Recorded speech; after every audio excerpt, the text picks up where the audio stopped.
Hey everyone, welcome back to the Changeover, your favorite home for tennis chaos. We are powered, as always, by secondserveaces.com. Oh my god, what a absolute fever dream of a week we have to talk about. We've got massive US Open withdrawals shaking up the entire draw.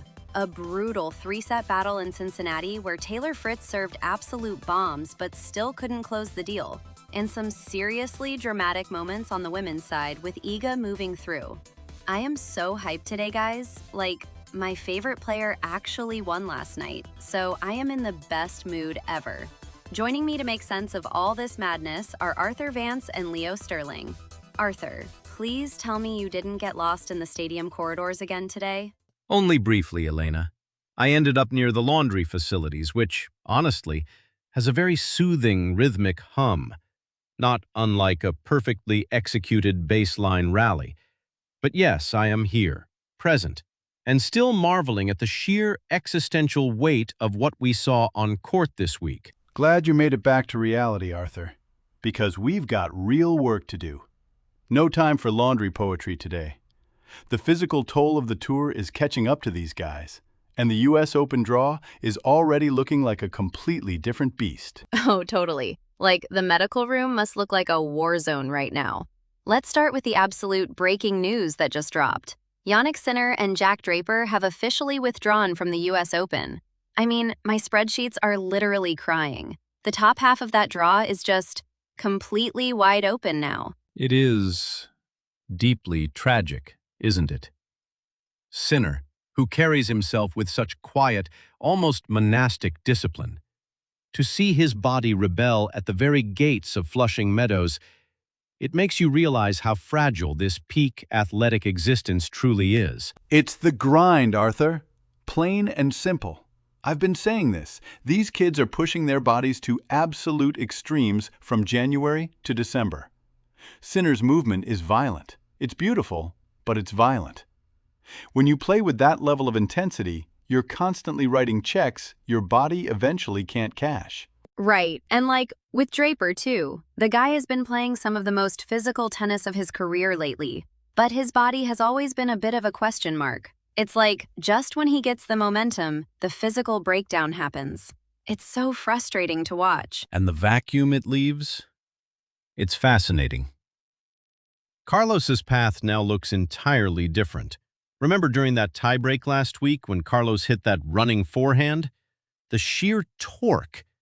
Now, without Sinner to potentially block him, that shot becomes the defining weapon of the tournament. Hold on, Arthur. Yes, Carlos has the flashy forehand, but you have to acknowledge Novak's depth first. That's the real differentiator when the draw clears out. Novak doesn't need to hit you off the court, he just suffocates you with depth. With Sinner out, Novak's path to another major just got a whole lot smoother. Oh, of course, Leo brings it back to Novak's depth. Classic.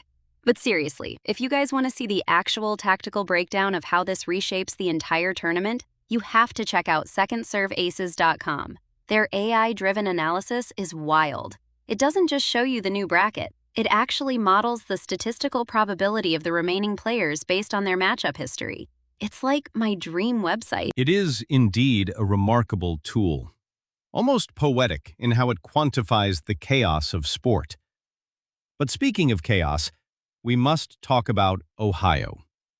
Brandon Nakashima and Fritz, a match that felt like a localized thunderstorm. That was pure, unadulterated grit. Fritz served 22 aces. 22! In a three-set match, that should normally get you over the finish line. But Nakashima, the kid just refused to break. He stood his ground on the baseline and absorbed everything. Exactly. Like, Fritz was winning the easy points, but in the long rallies, Nakashima was just so resilient. My data showed that when the rally went past 5 shots, Nakashima's win percentage shot up to like 60%. He completely neutralized Fritz's power after the serve. It was a masterclass in patience. Fritz's serve is a monument of modern engineering, but Nakashima treated it like a riddle to be solved. He waited, he chipped, he extended the point, and slowly, the existential dread crept into Fritz's game. It's mental fitness, Arthur. Nakashima looked like he wanted to be out there in the heat. Fritz looked frustrated that the aces weren't ending the points quickly. If you can't win the tough, ugly points in the third set, you're not going to win titles. Nakashima proved he has that dog in him. That dog in him. Okay, Dad. But you're not wrong. Nakashima's defensive transition was insane. He's really showing that he belongs at this level. Now, speaking of physical battles and bodies breaking down, we have to talk about the women's side in Cincinnati. Yes, Elena Rybakina. A retirement is always a somber note in the symphony of a tournament.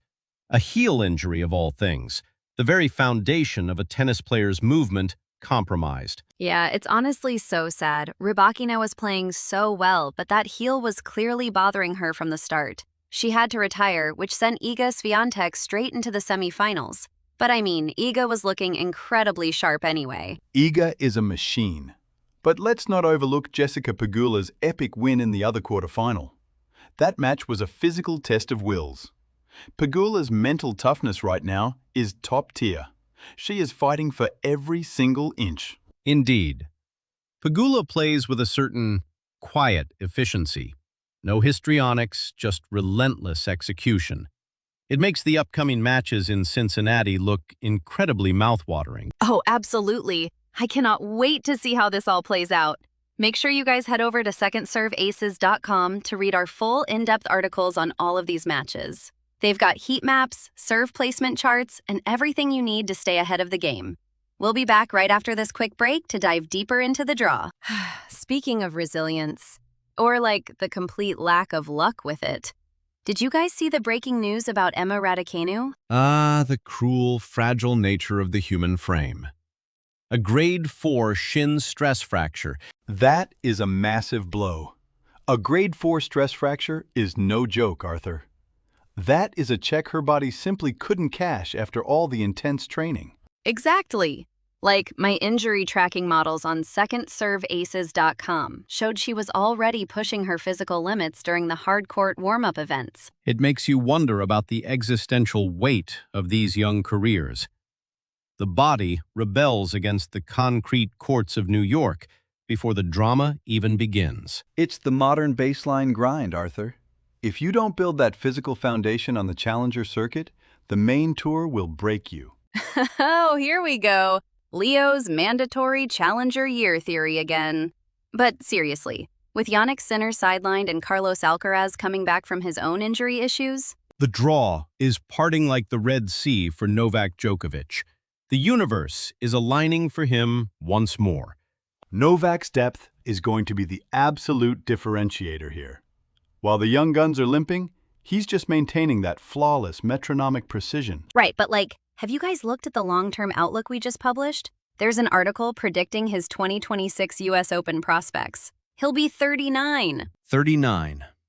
An age where most legends are merely ghosts in the commentary booth. Yet he believes he can still conquer Alcaraz and Sinner then. Because his fitness is unmatched. The man treats his body like a temple. But 39 against a prime Alcaraz? That might be a bridge too far, even for him. Totally. My spreadsheets are already screaming anomaly when I project his movement metrics into 2026. But hey, you can never count the goat out. Indeed. Well, before we lose ourselves in the mists of future years, we must return to the present reality. Absolutely.